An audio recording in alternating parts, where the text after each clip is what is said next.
Hello, this is Bobby D, getting around to giving you the trip to Istanbul, and I apologize for those of you who have been waiting for it. It is coming up now. Okay, now we're finally settled in and getting ready to land in Istanbul.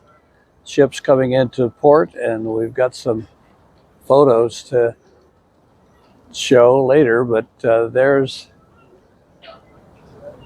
there's Istanbul, and we didn't want to go up an extra level of steps.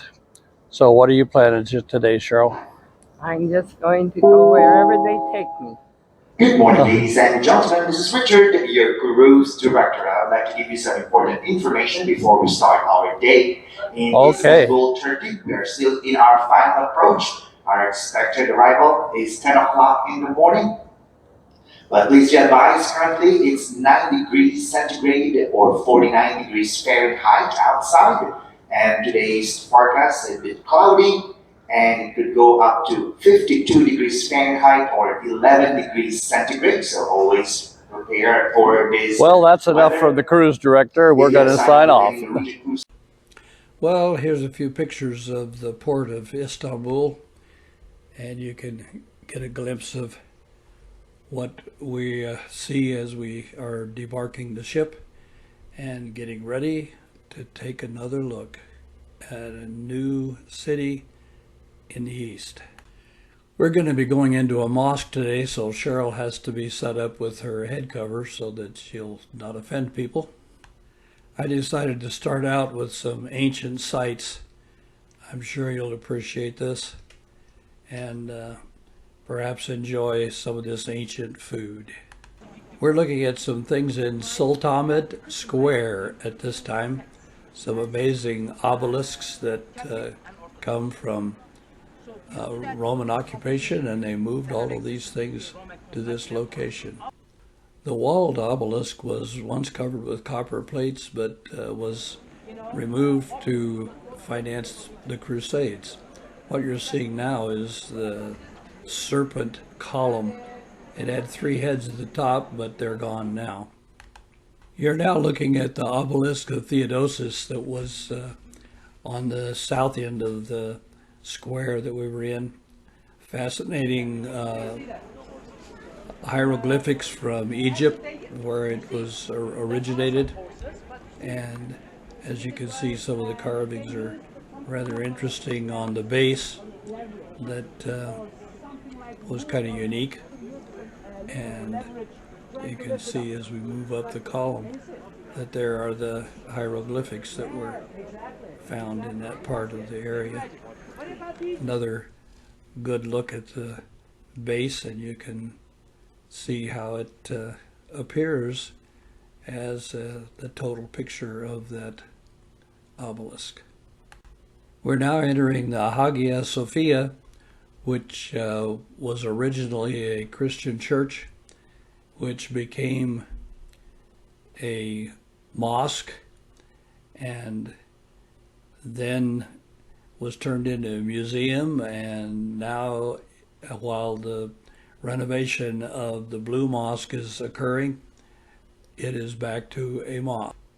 We'll take a look at some of the pictures of the mosque and the ceilings, and then we'll do a little video here that will have the worshipers in worship.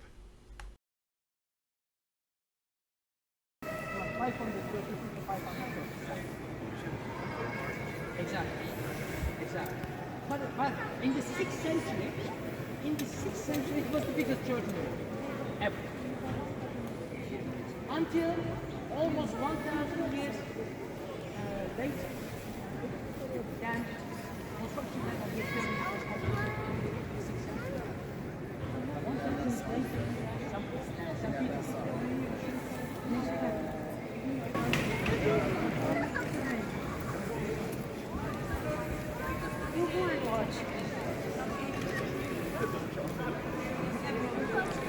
Cheryl and I both thought it was interesting to have tourists visiting and walking around while the Muslims were at a time of prayer. right at the mosque, which is serving dual purpose now. We're now looking at the Basilica Cistern, which was huge, literally cathedral size. This cistern is 9,800 square meters in area and will hold 80,000 cubic meters of water, or 2,800,000 gallons of water. As you can see, many of the columns were decorated with engravings and various other things. They were recycled from older buildings that were found in the area in order to make this water cistern. A very fascinating place. The railings were only about 2 feet high, and with my poor vision and the darkness, I was very terrified at times.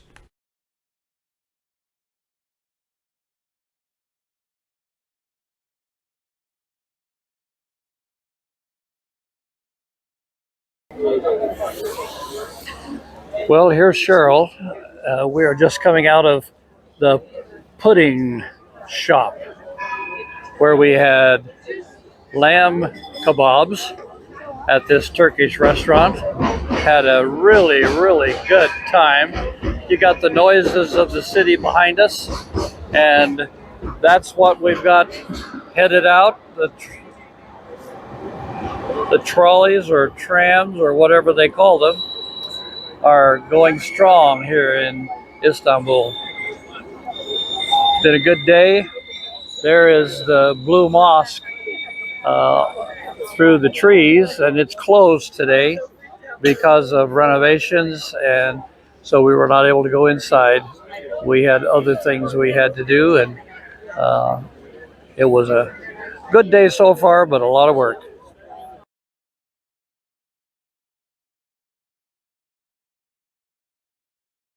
As we walked to the spice market, Cheryl took some pictures of some of the people in native costume, if you could call it that, is their traditional clothing that many of them wore, but a lot of it was Western clothing as well.